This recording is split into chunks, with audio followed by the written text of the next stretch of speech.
क्योंकि ये हिंदू राष्ट्र का सपना ही झूठा है।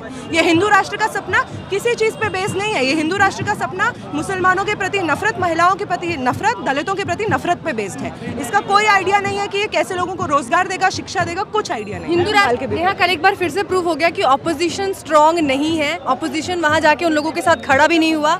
ऑपोजिशन की भूमिका जिस तरह से गिरती जा रही है दिन पर दिन, उसको कैसे देख रही हैं? देखिए आप, इसमें कोई दो राय नहीं है कि जो कायदे से ऑपोजिशन जिसको हम मानते थे, कांग्रेस ने रात में जाके राहुल गांधी जगते हैं और एक स्टेटमेंट देते हैं। आम आदमी पार्टी की सरकार के अलग अलग नेता सपोर्ट करने के बजाय दिल्ली के लोगों को काउंटर में आर्गुमेंट देते हैं कि ये लोग तो बांग्लादेशी हैं, इनको निकालना चाहिए। ये तमाम लोग जो खुद को ऑपोजिशन कहते हैं ना, और लोगों को कहते हैं कि हम भाजपा से बेहतर है, हमको वोट दो, उनको शर्म आनी चाहिए। कल वहाँ पे कौन लोग पहुँचे? लेफ्ट पार्टीज के लोग पहुँचे। वो लोग, आप मानिए एक्टू हमारा एक ट्रेड यूनियन है जहाँ पे हमारे साथी हैं। उन ट्रेड यूनियन में कौन काम करता है? डीटीसी में जो बस चलाते हैं ना, वो बस ड्राइवर्स वहाँ पे, वो जो कंडक्टर्स होते हैं वो वहाँ पे आए। जो इंडस्ट्रियल फैक्ट्रीज में काम करते हैं वो लोग वहाँ पे खड़े हुए। वो लोग जो रेहड़ी पटरी वाले इलाकों के यूनियन के अलग अलग पार्टी के यूनियन से जुड़े हुए हैं, वो लोग वहाँ पे पहुँचे। वो लोग जो जिनको खुद समाज, ये बीजेपी सरकार या इवन आम आदमी पार्टी सरकार जिनको हाशिए पे धकेलने की कोशिश कर रही है, वो लोग खड़े हुए जहांगीरपुरी के गरीब मुस्लिमों के साथ। और हमेशा ये बात क्लियर हो जानी चाहिए, जितने भी लोग हैं इस देश में जो चाहते हैं कि इस देश में अमन और शांति रहे, कि कोई भी ऑपोजिशन अगर आप एक्सपेक्ट कर रहे हैं इलेक्टोरल पार्टीज से, तो आपको फिर से सोचना चाहिए। इस वक्त जो भी ऑपोजिशन होगा वो हम लोगों से होगा। एक गरीब दूसरे गरीब के साथ खड़ा होगा, जिसको क्या बोलते हैं, एक तरफ ये जो रेलवे कॉलोनीज को तोड़ रहे थे, वहाँ पे जो दलित रहते थे, वहाँ पे जो मजदूर रहते थे, वो खड़े हुए हैं जहांगीरपुरी के जो मुस्लिम वर्किंग क्लास है उसके साथ में। और यही हमेशा सॉलिडारिटी बनी रही है, यही आगे भी बनी रहेगी, और इसको एकदम मजबूत किया जाएगा। गोदी मीडिया को लेकर आप लोग लगातार हावी रहते हैं, और इस बार भी गोदी मीडिया ने बुलडोजर पर चढ़कर वहाँ के हालात दिखाए हैं अपने तरीके से। उस पर क्या कुछ कहेंगे? मैं उनको सिर्फ एक नाम याद दिलाना चाहूँगी, सौरभ शर्मा का। सौरभ शर्मा वही व्यक्ति थे जो न्यूज़ 18 हिंदी चैनल से तमाम चीज़ें लिखते थे। जब खरगोन में वायलेंस हो रहा था, तब उनका चैनल दिखा रहा था कि अरे राम भक्तों पे पथराव हुआ, जबकि मुसलमानों के घर जलाए गए, पूरी तरह से वो घायल हुए हैं। और उसी न्यूज़ चैनल का एडिटर जब नोएडा की गेटेड कॉलोनी में आलिशान घरों में उसकी वाइफ को ये बोला जाता है कि तुमको नंगा परेड कराएंगे, उसके बच्चे को 45 मिनट्स तक हॉस्टेज रखा जाता है कि तुम हमसे ये कैसे बोलोगे, उसको पाकिस्तानी एंटी नेशनल बोला जाता है।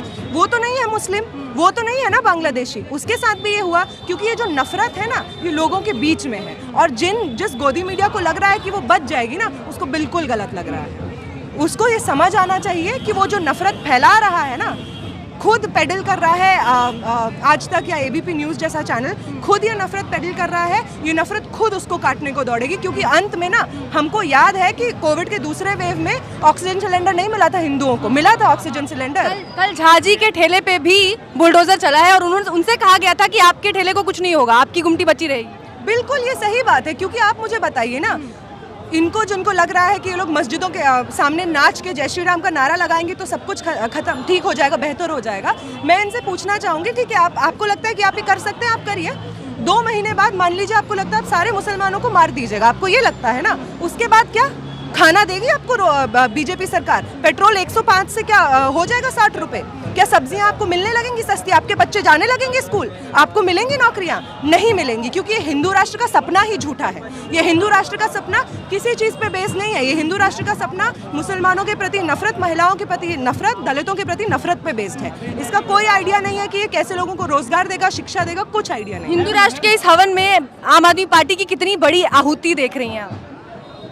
हिंदू राष्ट्र के इस कंट्रीब्यूशन में जिस तरीके से चुप्पी साधी हुई है आम आदमी पार्टी की सरकार, उसको ये समझना चाहिए कि भाजपा सरकार, हमको अरविंद केजरीवाल से कोई प्रेम नहीं था।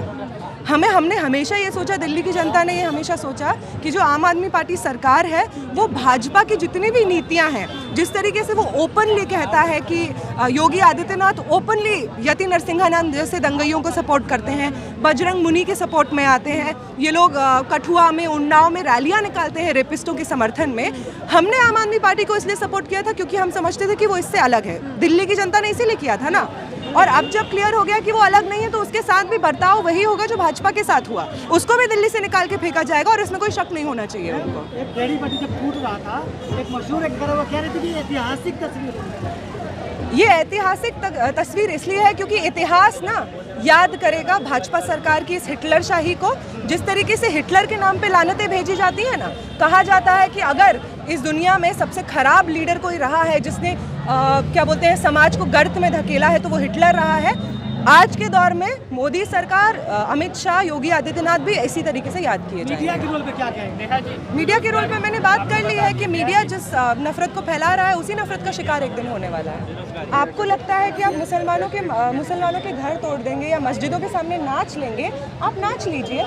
अगर आपको ये लगता है कि आप सब मुसलमानों को ख़त्म कर सकते हैं, चलिए ये तो आपका सपना है, पर अगर आपने कर भी दिया तो उसके बाद क्या? एक दूसरे को खाइएगा, क्योंकि इतना सब्जी महंगा हो गया कि आप खरीद तो सकते नहीं हैं। कैसे गाड़ी में कैसे पेट्रोल डालिएगा? क्या साइकिल चलाइएगा? पैदल जाइएगा अपने दफ्तर? आपका बच्चा स्कूल कैसे पढ़ेगा? सारे पब्लिक इंस्टीट्यूशंस को तो ये लोग प्राइवेटाइज कर रहे हैं, हर जगह का फीस बढ़ा रहे हैं, नौकरियां खत्म करते जा रहे हैं। बार बार भर्ती की 5 साल से भर्ती नहीं हुई है इतने सारे क्या बोलते हैं गवर्नमेंट इंस्टीट्यूशंस में। कहाँ से नौकरी आपको मिलेगी? जो हिंदू इस वक्त तरीके से नाच रहे हैं उनको वो मुझे बताएं कि जब वो उनका नाचना खत्म हो जाएगा ना मस्जिदों के सामने, उसके बाद कहाँ जाएगा उनका परिवार? कैसे जीवित रहेगा? ये जो भाषा है संघ की कि बार बार जो मुस्लिम्स हैं उनको ये कह दिया जाए कि इनका देश से कोई ताल्लुक नहीं है, तो बाहर से आए हैं, ये लोग इन्वेडर्स हैं, इसी साजिश के तहत इस डेमोलिशन को जस्टिफाई किया जा रहा है, जबकि ऐसा है नहीं। वही लोग जो वहाँ पे रहते हैं, हम लोग की टीम गई है वहाँ पे, हमारे सीनियर कॉमरेड्स वहाँ पे गए हैं, आयसा के लोग वहाँ पे गए हैं, वहाँ पे जो लोग रहते हैं उनसे बातचीत हुई है, उनका आइडेंटिफिकेशन कार्ड हम लोगों ने देखे हैं। उनके परिवार पता नहीं कितने सालों से जहांगीरपुरी में रह रहे हैं, कितने सारे परिवार ऐसे हैं। इस सिचुएशन में उनका घर आप तोड़ रहे हैं इस झूठे माने एलिगेशन से कि ये लोग इलीगल माइग्रेंट्स और बांग्लादेशी हैं। वो हमारे देश के सिटीजन्स हैं, जितना मैं सिटीज़न हूँ उतने ही वही भी है, और उनका भी उतना ही राइट है वहाँ पे रहने का, अपने घर मस्जिद में जाके नमाज़ पढ़ने का, अपने घर में बैठ के रहने का, अपने बच्चों को वहाँ पे स्कूल भेजने का, जितना हमारा राइट है। पर एनसीडी अधिकारियों का ये मानना है कि जो अतिक्रमण ढाया गया है उस पर ये पहली कार्रवाई नहीं है, ऐसा नहीं है कि अचानक से हो गई, ये जो आरोप लग रहे हैं वो कह रहे हैं कि रेगुलेशन ये चलता रहता है डे बाई डे, और आज ऐसा हुआ, ये इत्तेफाक की बात है कि उन्हें प्रशासन मुहैया कराया गया।